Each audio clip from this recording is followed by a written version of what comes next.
tähtsam kui väike arkaan. Ta on alati suurema mõjutusega. Mina armastan niimoodi öelda, et suurest arkaanist me saame faktid.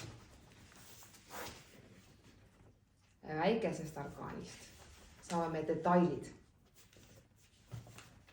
Ehk siis suurt arkaani on raske muuta. Väike on pigem nagu hoiatuseks. Suurest me saame faktid ja väikesest detailid.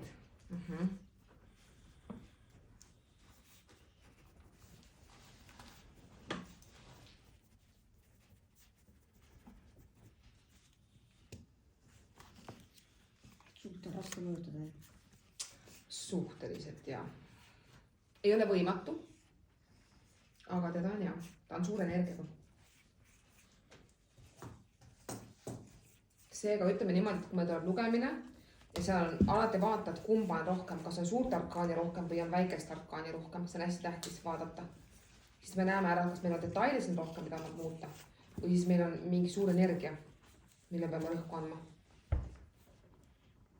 Esimese asjana ma alati soovitan vaadata, et kumba nagu on rohkem siis protsentuaalselt, kas suurt või väikest arkaani.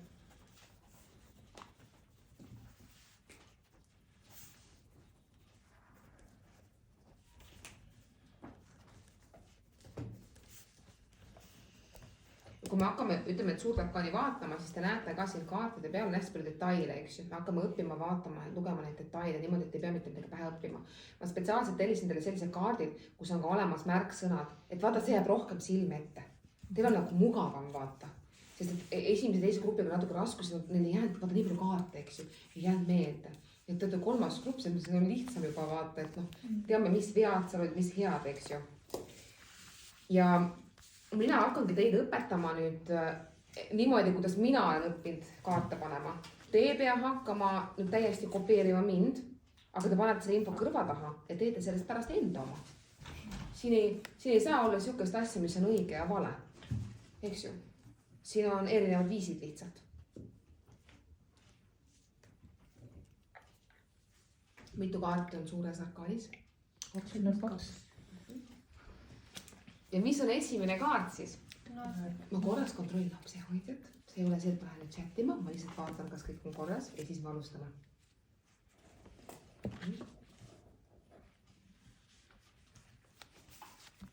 Kõik on korras.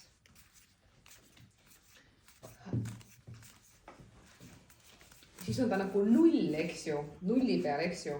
Ta ei ole tegelikult otseselt nagu number, eks ju. Ja esimene on siis meil mina ütlen alati lollikaart, ma ei ütle nagu rumal, ma ütlen alati lollikaart. Ja kui me vaatame siia pildi peale, võtke omal see esimene kaart ette. Te võite ära eraldada omal kohe pakis suure ja väikese arkaani. Ja võtame ette kohe siis selle. Ta peaks olema tagapoole.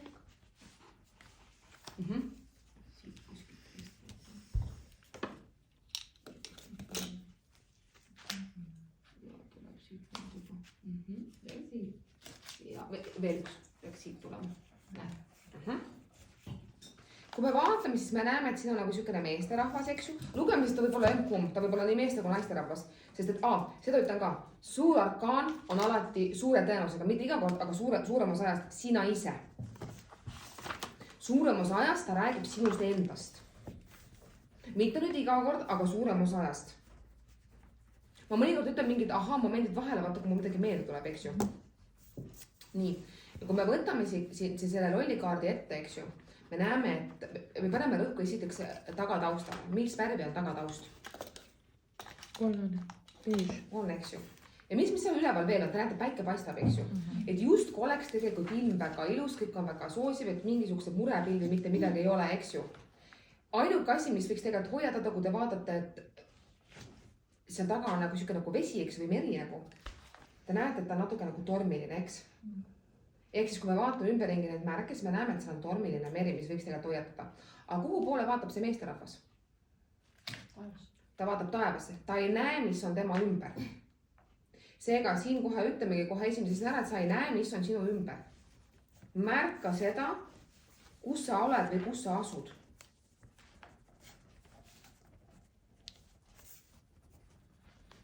sul on hoiatusmärgid olemas.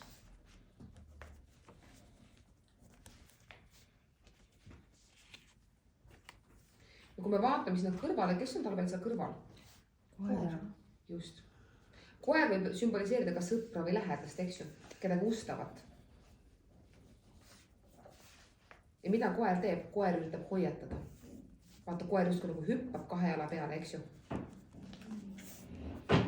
et ehk siis sul on hoiatused tegelikult lähedase, kellegi lähedase või ustava poolt olemas. aga nüüd on sinu teha, kas sa kuulad või sa ei kuula. kui sa märkaksid, kui sa näed, et kui ta nüüd astub ühe-kaks sammu veel, ta astub kuristikku. ehk siis tagasiteed enam ei ole. ise astub ohtu sellepärast, et ta ei märka seda, mis on tema ümber. temal on pea taevas, elab oma kuskil unistustes, eks ju.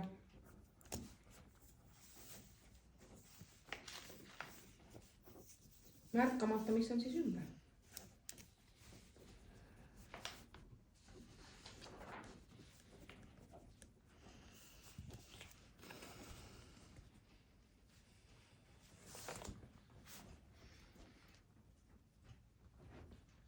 mina ütlen alati, et mina ei loe ise kaarte tagurpidi.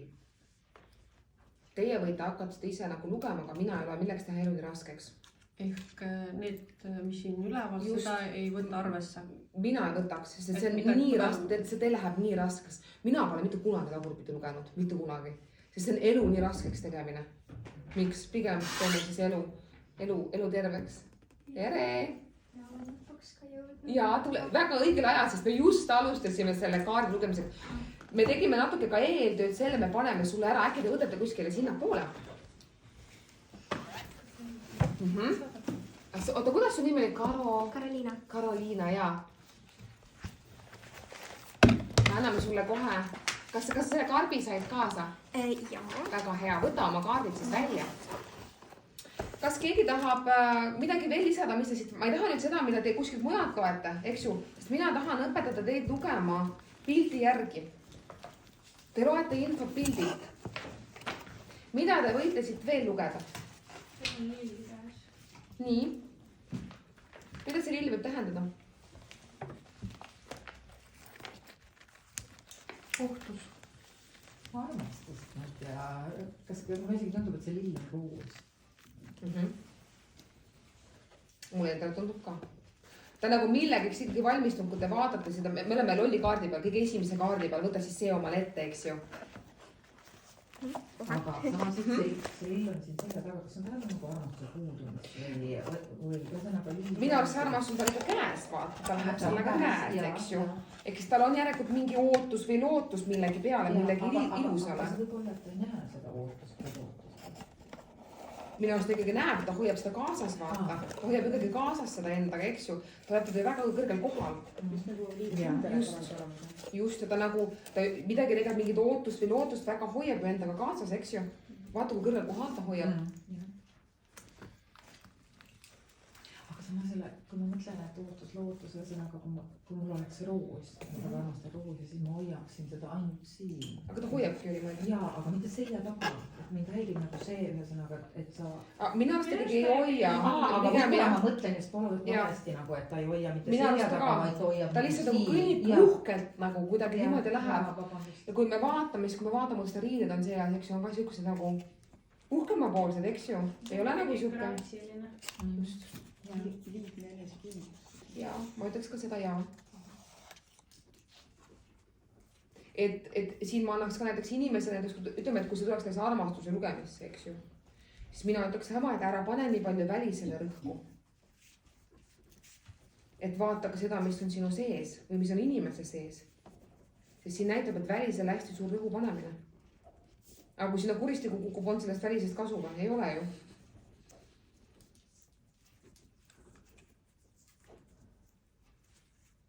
Ja ütleme, et kui me vaatame seda siiski, ütleme, et armastuse lugemis, kui me näeme seda koera, eks ju, siis ütlebki, et keegi ju lähedastest näeb, et noh, et see ei toimi. Armastuse või tööalases lugemises, siis see kunagi olla positiivne kaart. vaid pigem panebki, et kuule, et ära nüüd kiirusta, vot siin ma ütleks selle kaardi kohalt, et ära kiirusta selle kaardiga, ära tee mingeid järske otsuseid. Et jälgi enda ümbrust, vaata, mis sinu ümber on.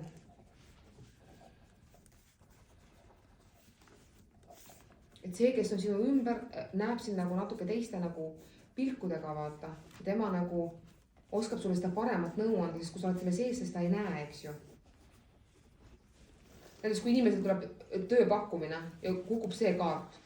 No ma ütleks küll, et suure tõenäosusega, et sa lähed ise nagu nii õhinasse, mis sulle siis nagu lubatakse, eks ju. Aga mulle tundub, et sa oled nagu sellest ideest nagu rohkem õhinas ja siis sa nagu jätad mingid nagu faktid või asjad nagu kuulamata, et ära kirjuta ruttu kuskil alla, loe, kuula, vaata, küsi küsimusi. Aga sa juba näed seda suurt ideed, sa juba mõtled, kus sa oled mingisugune staar kuskil ja sind nagu muu nagu ei huvitagi, mis sinna nagu kaasa tuleb ja siis sa kukud hästi kõrgelt. Et ära mine nagu õhinasse kõigest, et võta nüüd tuur maha, eks ju.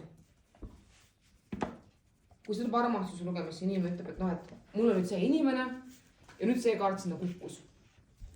Noh, siis ma ütleks ka, et suure tõenäosusega sa paned mingid asjade peale silmad kinni. Aga huvitav, et see tähendus siin all ütleb just, et usalda ja lenda. Kus sa seda näed? see viimse, jah. Kirjutama aga jaa, ta võib sulle öelda, sa võid need võtta näiteks, kui sa lähed kõrgemale, siis sa näed, kui seda suuremat pilti ka. Nagu, et võta see julgus astuda üle selle. Jaa, sa võid, aga sa pead ikkagi vaatama enda ette. Sa võid need sammud võtta, aga sa pead olema siiski ettevaatlik.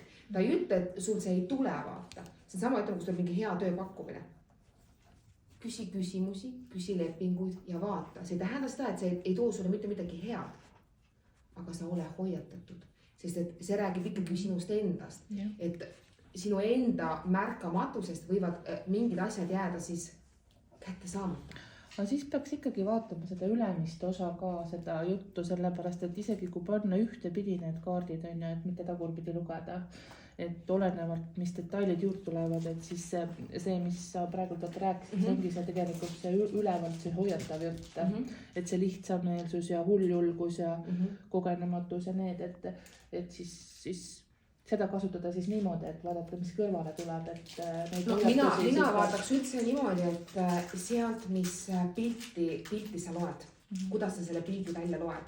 Ja mina just pildi sa loed täpselt sellest pildist välja, et vaata, kuhu sa astud, vaata ette, eks ju. Sama, et kui öeldakse, kus spread your wings, sa võidki seda teha, aga siiski sa pead ka ette vaatama, sa pead nägema seda suurt pilti. Sa võid võtta riski, aga siis ole teadlik riskidest. Sest see kaart ei ütle otseselt sulle seda, et see asi läheb pahaks. See võib tulla väga hea, aga sa pead olema valmis. Sa pead olema ettevaatlik nende sammudega. Ta ei ole otseselt halb või hea. Sama on, ütleme, et suhtega. Ta ei ütle, et see suhe on nagu kohe nüüd üdini negatiivne, vaid ta ütlebki, et sa võid teatud asjadele silmad kinni panna, mille sa tegelikult silma kinni panema ei peaks. Aga ta ei ütle kohe, et see suhtes mitte midagi ei tule. Sest minu arust suhte alguses pannakse kohe paika, mis asjad. Kohe mingisugused reeglid. Partner hakkab kohe ju katsuma neid piire, kui kaugele sa millegagi minna saad, eks ju. Seega sa pead algusest peale olema kogu aeg, näitama välja, kui palju sa oled nagu nõus, kui kaugele sa oled nõus minema. Piire katsetab, kõik lapsed katsetavad samamoodi piire, eks ju. Mis on okei ja mis ei ole. Seega sa ei tohi silma nagu kinni panna. Mis sulle tegelikult päriselt ei meeldi, aga mis me suht alguses tavaliselt teeme? Pane alati silmad kinni, lubame kõike, näita kõige paremast küljest ennast, eks ju.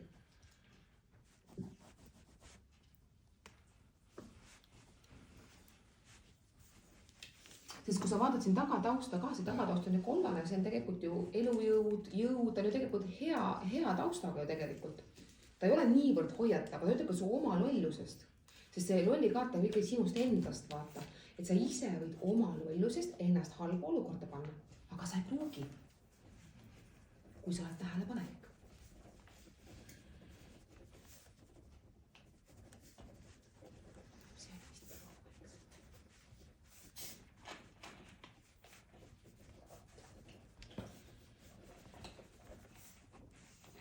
Ma arvan, ega meil tuleb neid vastuseid siin veel, kui me hakkame reaalselt nagu neid tarosid vaata nagu laduma. Sealt meil tuleb veel aha-momente, eks ju. Seega, see kaart ei saa sulle öelda ära nüüd otseselt kohe jah või ei. siin peab hästi veel vaatama, mis on järgmine kaart kõrval. Eks ju, sest et siin on, ütleme, et siin on häid kaarte ja siin on mitte nii häid kaarte, eks ju. Et alati on tähtis vaadata, mis kaart tuleb ka kõrvale. See siin ei ütle kindlasti, ütleme, et kui inimene ütleb, et ma ei saa nüüd täpselt aru, mis ma siis tegema pean, ütleme, et ta ei taha võib-olla vaadata selle ümber, siis mina võtaks alati lisakaardi kõrvale ja vaadaks, kas ta on siis positiivne või ta on negatiivne. No ütleme, et kui siia tuleb näiteks, ma ei tea, mingi saatana kaart kõrvale, eks ju, noh. Siis mina võtaks, et siis oleks ta kindel ei. Ära tee seda, ära võta seda riski, ära võta suhted, ära võta tööalaselt, see ei ole seda väärt. Aga kui sinna kõrvale näiteks tuleks, ma ei tea, kaarikukaart, mis on suur edukaart, eks ju, siis ma ütleks, et jah, siin see alumine läheb täitsa, eks ju. Aga ikkagi ta hoiatab, vaata, et edu ei tule nagu lihtsalt vaata, et sa pead ikkagi olema ettevaatlik, et sa iseennast teadlikult ei pane pahasse olukorda. Et see edu on täiesti saavutatav. Aga siiski vaata 2 sammu alati enda ette. Et keegi võib siin nagu maha tõmmata või sa ise oma lollusest. Noh, ta näitab, mõni tead seal tahab mingit äri teha, tekkis mingi suur äriidee ja leidis mingid ruumid, on ju. Ruum nii meeldis, ta isegi ei kuulanud, mis see inimene ta ruumide kohta rääkis või mingid ruumide maksude kohta, eks ju. Kirjutas ruttu alla, sest tema nägi ainult mingit neid ruume ja seda, mis ta tahab saada, eks ju. Siis pärast, kui tuli rendi maksmiseks ja mis lisad tulid, on ju. Ta oli ise loll, et ta ei kuulanud, mis talle räägiti, sest tema nägi ainult seda visiooni peas. Nüüd ei saa öelda, et see idee oli ju halb iseenesest, et seda käima pani. Aga ta oma lollusest peab nüüd nii palju ära maksma. Sest ta nägi ainult seda visiooni, aga ta ei näinud seda nagu suuremat pilti ja ta ei pannud nagu tähele neid detaile, mida talle tegelikult siis räägid või mida tahaks nüüd küsida, eks ju. Järelikult siin oleneb hästi palju, mis süsteemiga saab tarokaardist vaatab, mis sinna süsteemideni pärast jõuame, eks ju. Ja mis kaardid asetsevad ümber, see on hästi tähtis. Sest seal ongi, ma ütlengi, et see on võib-olla ümber, ei, ja, noh, siin võib ükskõik mida tulla, eks ju. Järgmine